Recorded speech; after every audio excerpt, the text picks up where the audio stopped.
So let's start. सो यहाँ पे हम क्वेश्चन नंबर 16 to 20 कवर करेंगे। So let's begin with the question number 16। So first question is which of the following fundamental rights are available to both citizens as well as foreigners. So यहाँ पे आपको knowledge के लिए बता देता हूँ पहले से ही कि कौन से जो राइट्स हैं वो सिटीजन को अलाउ है, सिटीजन को दिए हुए हैं बट फॉरेनर्स को नहीं दिए हुए हैं। So article 15 that is prohibition of discrimination on grounds of religion, race, caste, sex और प्लेस ऑफ बर्थ, ये सिर्फ इंडियंस के लिए है, सिटीजन्स के लिए है। Next article 16 opportunities in matter of public employment. Article 19 protection of various rights are there, freedom है speech of expression and speech and expression and so on. Article 29 and 30 okay, cultural and educational rights. So वो जो है वो सिर्फ Indians को दिए हुए हैं, सिटीजन्स को दिए हुए हैं, बाकी फॉरेनर्स को नहीं दिए हैं। Okay, so let's now read this. Protection in respect of conviction for offences, ये तो इन जो मैंने 15, 16, 19, 29, 30 बताया इसके अंडर नहीं आता, तो it is given to Indians as well as foreigners, citizens as well as foreigners. So first will be correct. Next, freedom of speech and expression, ये सिर्फ इंडियंस के लिए है, सिटीजन्स के लिए है, इनकरेक्ट।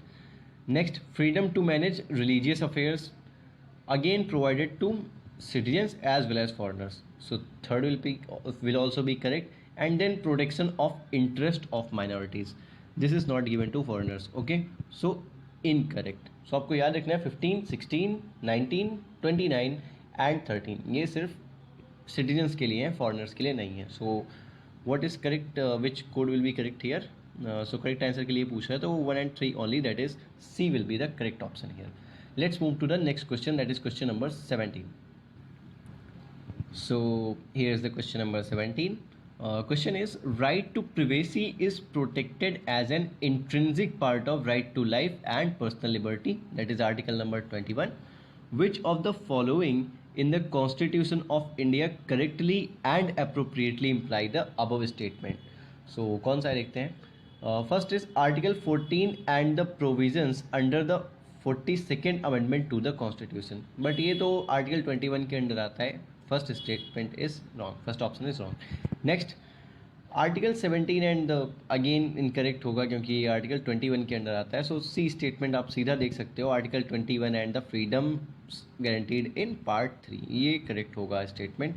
और ये कौन से केस के अंडर ये दिया गया था? So justice case Puttaswamy and others versus union of India case जो था, या फिर justice K S Puttaswamy case जिसे डायरेक्टली बोलते हैं, उसके अंडर ये बताया गया था कि राइट टू प्रिवेसी एक इंट्रिंसिक पार्ट है right to life and personal liberty का। So that's it. So statement is correct here. Let's move ahead. So question number 18 is here.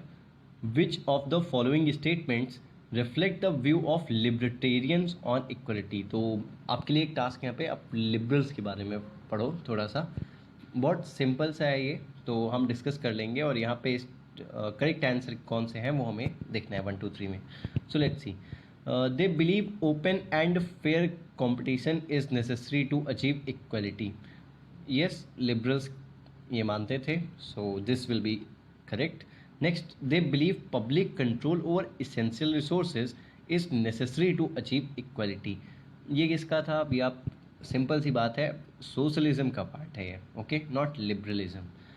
Next, so second will be incorrect, okay. And next, they believe that political, social and economic equalities are necessarily linked, okay, ink नहीं होगा, linked होगा यहाँ पे। सो ये भी socialism का part है, again incorrect. So 1 only is the correct answer here, that is option number A. Let's move to the 19th question. So question is here, which one of the following reflects the most appropriate relationship between the law and liberty? तो इसके बारे में एक बहुत ही famous quote है by John Locke. उन्होंने कहा था, when there is no law there is no freedom. Okay, so इससे ही आंसर का आपको पता चल जाएगा। So first is, if there are more laws there is less liberty. पहली बात तो दिमाग से निकाल दीजिएगा, मोर लॉज का मतलब लिबर्टी बढ़ जाएगी।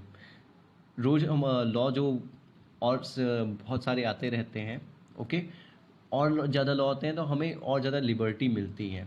बट वो ज़्यादा फ्रीक्वेंट भी नहीं होने चाहिए। अगर लगातार चेंज होते रहेंगे तो लिबर्टी डेंजर में आ जाएगी। That is the D option. If laws are change to often liberty is in danger, absolutely it is in danger. तो ये पूरी तरीके से तो नहीं बताता। सो फर्स्ट एंड फोर्थ जो होंगे वो तो करेक्ट इनकरेक्ट है। सेकेंड है if there are no laws there is no liberty, जैसा कि जॉन लॉक ने बोला था। ये इन अ वे करेक्ट है, डायरेक्टली स्टेटमेंट नहीं लिखा है but this is correct. That is when there is no law there is no freedom. अगर कोई लॉ नहीं होगा, कोई किसी को रेगुलेट नहीं करेगा तो लिबर्टी कैसे मिल पाएगी किसी को? कोई भी कुछ भी कर देगा, कैसे वो फ्रीडम नहीं मिल पाएगी किसी को? Okay, so this is the best most appropriate relationship यहाँ पे रिफ्लेक्ट करता है। So second will be the correct. And third है if there is liberty laws have to be made by the people, ये सब तो नहीं। So B statement is correct. If there are no laws, there is no liberty. So let's move to the 20th question and then we will bind the video. So let's move ahead. So question number 20 is consider the following events. Events दिए हुए हैं उन्हें chronological order में set करना है। Okay, तो यहाँ पे आपको एक फैक्चुअल क्वेश्चन है, आपको पता होना चाहिए। Appointment of second backward classes commission जो था ये 1979 में हुआ था। Okay, then demolition of the disputed structure at Ayodhya, ये बात है, ये 1992 की बात है अगर आप जानते हो। And economic reforms popularly known as LPG reforms, if you know, ये 1991 में हुआ था। And national front government under VP Singh कब आई थी? तो ये 1989 में आई थी। सो सबसे पहले जो इवेंट हुआ वो appointment of second backward classes commission 1979। Then national front government VB Vajpayee की, वीपी सिंह की जो आई वो आई 1989। ओके, देन एलपीजी रिफॉर्म्स हुए थर्ड पे। So 1 4 3 and then disputed structure 1 4 3 2, that is option number D is the correct answer here. Thanks for watching my video. Like, share and subscribe to my channel in the case you liked it, and pass comments if you have any. I will improve accordingly. Thanks for watching. Thank you.